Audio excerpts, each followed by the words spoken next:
सकट चौथ माता की आप सभी को हार्दिक शुभकामनाएं। सकट चौथ माता आप लोगों के यहाँ कैसे होती है? हमारे यहाँ ये देखो पाटे में घी से बनाए जाती हैं। 4 माताएं बनाई जाती हैं घी से। ये बने हुए हैं पुतले, ये घी से बने हुए हैं। अब इनको मैं और गणेश जी रखे हैं और ये दीपक जला कलश रखा है, ये दीपक रखा हुआ है और ये सब चढ़ेगा। ये तिलकुट बनाया जाता है और ये गुड़ और तिल से बना हुआ है। बकरा बनाया जाता है, इसकी पूजा करी जाएगी और ये सब फल मिठाई ये सब चढ़ता है। सब माताओं में ये सब चढ़ेगा।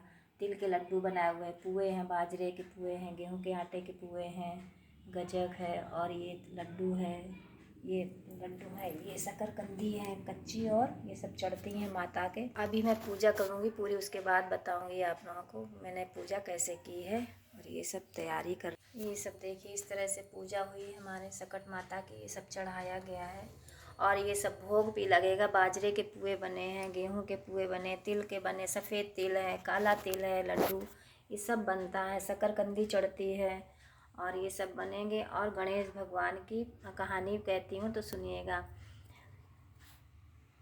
एक बूढ़ी माता थी तो वो एक बेटा था और बहू थे, उनके सब परिवार था, मतलब अंधी थी बूढ़ी माता। तो गणेश भगवान की बहुत पूजा करती थी।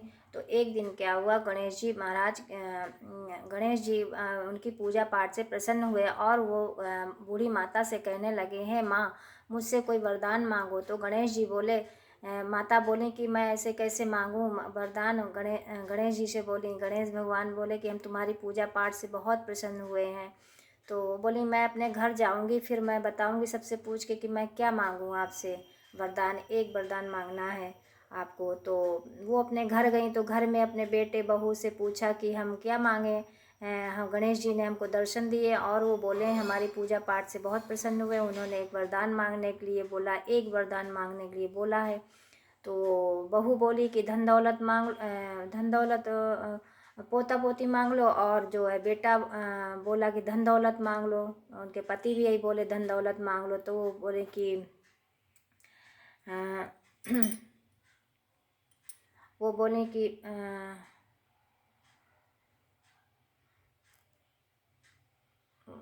वो बोली कि धन दौलत। फिर जो है आप वो बड़ी सोच में पड़ी तो अपने जा रही थी वहीं मंदिर जा रही थी पूजा करते हुए। वह सोच में पड़ी थी, उन्हें अंधी थी ना।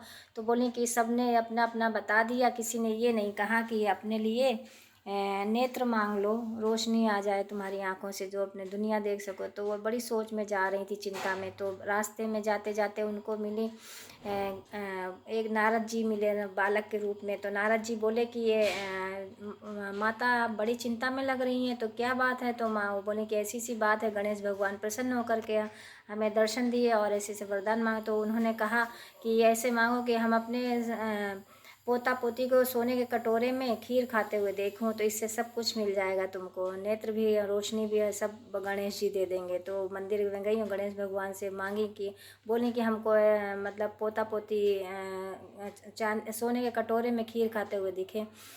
तो भगवान मुस्कुराए और बोले ये वरदान तो आपको अपने मन से तो नहीं बोली, आपको नारद जी मिले होंगे आपको तो उन्होंने ही बोला होगा। तो उन्होंने ऐसे ही वरदान दिया बूढ़ी माता को। उनके घर में खूब धन दौलत और नेत्र भी आ गए, उनके रोशनी भी आ गई।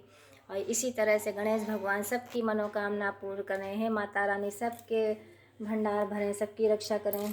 गणेश जी महाराज की जय, गणेश जी महाराज की। आज तिल का ही होता है महत्व, तिल का ही महत्व होता है। तिल चढ़ता है, तिल का ही भोग लगता है, तिलकुट बोला जाता है ना, तिलकुट भी बनता है।